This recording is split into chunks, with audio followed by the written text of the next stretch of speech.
Anda kembali bersama kami di Prime Time News. Pemirsa, rapat tim penilai akhir penetapan penjabat Gubernur DKI Jakarta telah digelar di Istana Merdeka 7 Oktober lalu. Hasilnya, nama Kepala Kesekretariatan Presiden Heru Budi Hartono menguat menjadi sosok pemimpin sementara DKI Jakarta hingga tahun 2024 ketimbang sosok Marullah Matali yang merupakan Sekda DKI Jakarta. Teka-teki siapa yang akan menggantikan penjabat Gubernur DKI Jakarta semakin santer menjurus kepada sosok orang dalam istana. Dia adalah Kepala Sekretariat Presiden Heru Budi Hartono. Tapi baik Heru maupun pihak istana lainnya belum memberikan pernyataan resmi mengenai isu ini.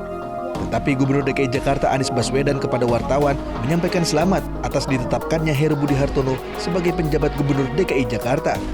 Anies percaya dengan rekam jejak yang dimiliki Heru akan menjadi bekal dalam memimpin ibu kota. Selamat kepada Pak Presiden yang mendapatkan amanat menjadi PJ di DKI Jakarta. Kami percaya pengalaman yang beliau miliki akan menjadi bekal yang sangat baik.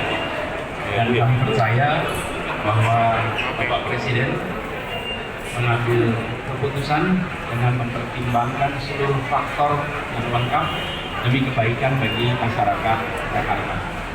Saya mohon rasa hormat atas proses yang berlangsung dan kita semua bersyukur bahwa yang akan tugas adalah orang yang sudah mengetahui segala hal.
TV.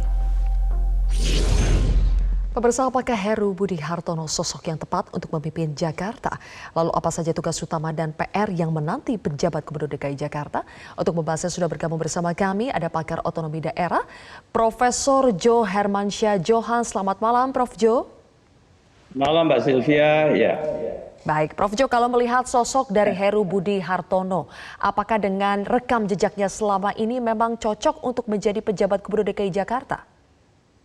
Ya, sudah memadai lah ya, karena Mas Heru ini pernah tugas di Pemda Provinsi Jakarta, mulai dari staf di kantor Wali Kota Jakarta Utara ya, sampai kemudian menjadi Wali Kota Jakarta Utara, lalu memegang jabatan Kepala Biro di kantor gubernur, juga pernah jadi kepala dinas DPKAD yang ngurusin aset dan keuangan. Saya kira dari segi pengalaman mengenal dan tahu tentang Jakarta lumayan baik ya, dan juga pernah bekerja di pemerintah pusat, karena Jakarta ini kan dua peran gubernur, Mbak Sylvia, tidak hanya sebagai mengurus penyelenggaraan pemerintahan daerah, tapi juga sebagai ibu kota negara. Jakarta masih ibu kota ya, dia harus juga mengurus berbagai macam kepentingan terkait ibu kota negara. Nah, dia kan pernah bekerja di pusat ya, sampai saat sekarang masih kaset Presiden RI dan dekat tentunya dengan Presiden.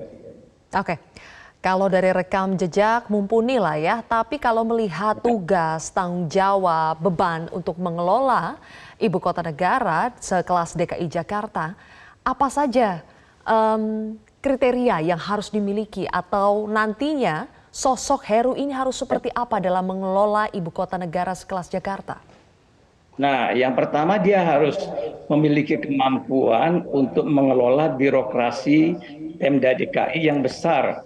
Itu PNS-nya aja kurang lebih 64.000, ada 42 OPD, lalu uang APBD yang dikelolanya itu tidak main-main, sekitar 82 triliun. Jadi dia harus punya kemampuan manajerial yang kuat, mulai dari perencanaan sampai kemudian mengeksekusi, melaksanakan program-program penting di Jakarta, dan lalu juga dia harus juga pandai memelihara relasi dengan mitranya, terutama dengan DPRD, lalu juga bisa bekerja sama dengan daerah-daerah sebelah ya, kabupaten, kota, provinsi yang menjadi penyangga Jakarta. Gitu Mbak Sylvia. Oke, jadi kemampuan manajerial, kemampuan bernegosiasi dengan mitra seperti DPRD dan juga kepala daerah tetangga ya. Kalau berbicara soal kewenangan, Prof. Jo, sejauh mana sih kewenangan dari seorang pejabat gubernur ini? Apakah boleh mengambil keputusan atau membuat aturan strategis selama masa jabatannya? Nah, kalau soal mengambil keputusan strategis, khususnya terkait mutasi pegawai, dan yang kedua terkait keuangan daerah dalam hal menetapkan APBD, PJ, kepala daerah, itu harus meminta izin kepada pemerintah pusat ya melalui Menteri Dalam Negeri.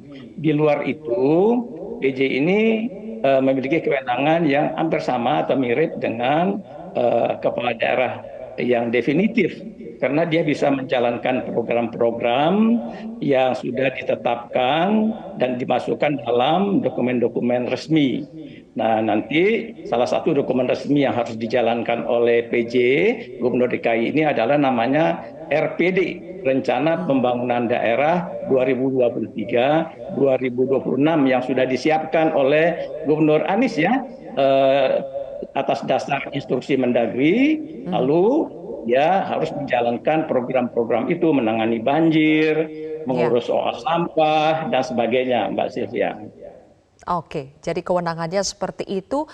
Kalau persoalan bagaimana koordinasi nantinya dengan mitra seperti DPRD, apakah dengan dukungan yang sudah diberikan oleh DPRD, karena nama Heru ini memang muncul sebagai rekomendasi, salah satu rekomendasi di DPRD, menurut Prof, apakah ini akan mempermudah hubungan nanti koordinasi antara pejabat yang baru ini dengan DPRD? Ya, saya kira begitu. Karena sebelum ini konsepnya kan pengusulan nama itu hanya dari Mendagri ke Presiden, tidak melibatkan DPRD. Nah, mulai dari kasus Gubernur Aceh dan termasuk sekarang DKI dengan cara melibatkan DPRD. DPRD diminta mengusulkan 3 nama.